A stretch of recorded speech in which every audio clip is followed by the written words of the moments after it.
ભાદરવા સુદ ચોથ એ જ ગણેશ ચોથ. ગણપતિનું આ વ્રત કરનારે ભાદરવા સુદ એકમથી ઘરમાં ગણપતિ દેવની સ્થાપના કરવી જોઈએ.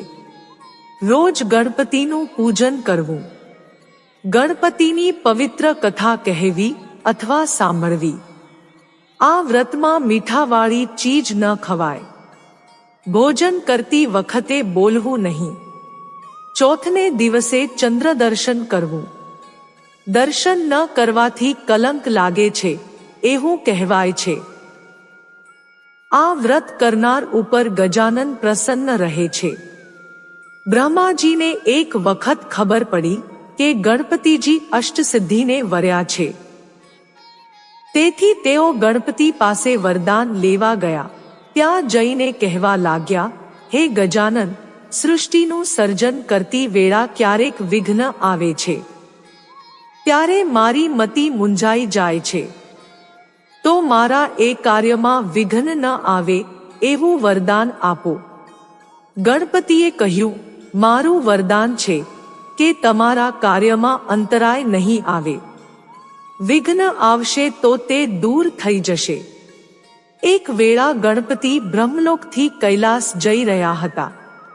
ત્યાં ચંદ્રએ એમને જોયા. ચંદ્ર ખૂબ જ હસી પડ્યો. આથી ગણપતિ તેને શાપ આપતા બોલ્યા, હે ચંદ્ર, તને તારા રૂપનું અભિમાન આવ્યું. આજના દિવસે કોઈ તારું મુખ નહીં જુએ, અને જો કોઈ ભૂલે ચૂકે જોશે તો તેને માથે કલંક લાગશે.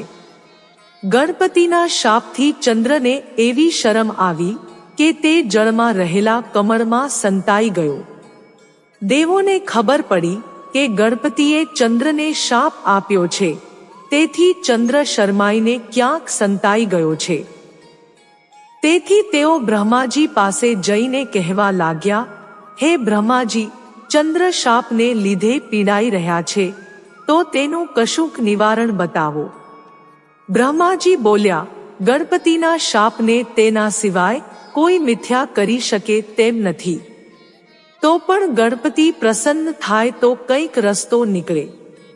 દેવોએ પૂછ્યું, ગણપતિ શું કરવાથી પ્રસન્ન થાય? બ્રહ્માજી બોલ્યા, એ માટે ચંદ્રને ગણેશ ચોથનું વ્રત કરવું પડે. ભાદરવા માસમાં સુદ એકમથી સુદ ચોથ સુધી તેણે વ્રત કરવાનું. ગણપતિની કોઈ પણ ધાતુની મૂર્તિ બનાવી એકમથી ચોથ સુધીમાં કોઈ પણ શુભ દિવસે ઘરમાં ગણપતિજીની સ્થાપના કરી તેમની પૂજા કરવાની. નૈવેદ્યમાં લાડુ ધરાવવાના. ચોથના દિવસે સંધ્યાકાળે ગણપતિજીની મૂર્તિ વાજતે ગાજતે નદીએ, દરિયે કે જળાશયમાં લઈ જઈ જળમાં પધરાવી દેવાની.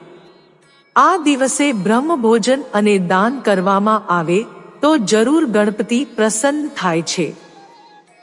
દેવોએ બૃહસ્પતિ સાથે ચંદ્રને આ સંદેશો પહોંચાડી દીધો, અને ચંદ્રએ શાપ નિવારણ માટે તે વ્રત કરવાનો સંકલ્પ કર્યો. ભાદરવો મહિનો આવતા ચંદ્રે ગણપતિની મૂર્તિ બનાવી તેની સ્થાપના કરી પૂજન કરી ગણેશ ચોથના વ્રતનો આરંભ કર્યો. તેણે ગણપતિને પ્રાર્થના કરવા માંડી કે હે ગણેશ, હું ભૂલચૂકમાં અને અણસમજમાં આપને વિશે કાંઈ આડું અવળું બોલી ગયો, પણ હવે મને બહુ જ પસ્તાવો થાય છે. આપ તો દયાસિંધુ કહેવાઓ છો, તો મને શાપમાંથી મુક્ત કરો. ચંદ્રની પ્રાર્થના સાંભળી ગણપતિજી બોલ્યા, હે ચંદ્ર, તને તારી ભૂલ સમજાય તે સારી વાત છે, પરંતુ શાપમાંથી મુક્તિ નહીં મળે.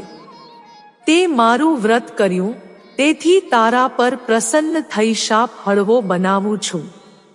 આજથી જે મનુષ્ય ભાદરવા સુદ બીજની રાતે ચંદ્રના દર્શન કરશે, એના પર કોઈ જાતનું સંકટ નહીં આવે, તેને કલંક નહીં આવે. બાકી ભૂલે ચૂકે અથવા બીજના ચંદ્રના દર્શન કર્યા વગર ચોથના દર્શન કરશે, તેને કલંક લાગશે. તો પણ ગણેશ ચોથનું વ્રત જે કોઈ શ્રદ્ધાપૂર્વક કરશે, તેના પર મારી કૃપા રહેશે. જે ભાવિકો શ્રદ્ધાપૂર્વક ગણેશ ચોથનું વ્રત કરશે, તેના વ્રતની કથા કહેશે અથવા સાંભળશે, તેના પર ગણપતિદાદા સદા કૃપાદ્રષ્ટિ રાખશે અને તેને સુખ સાંપડશે. હે રિદ્ધિ સિદ્ધિના દાતા ગજાનન, ગૌરીપુત્ર ગણેશ, જેઓ તમારું વ્રત પૂજન કરે તેનું સદાય કલ્યાણ કરજો.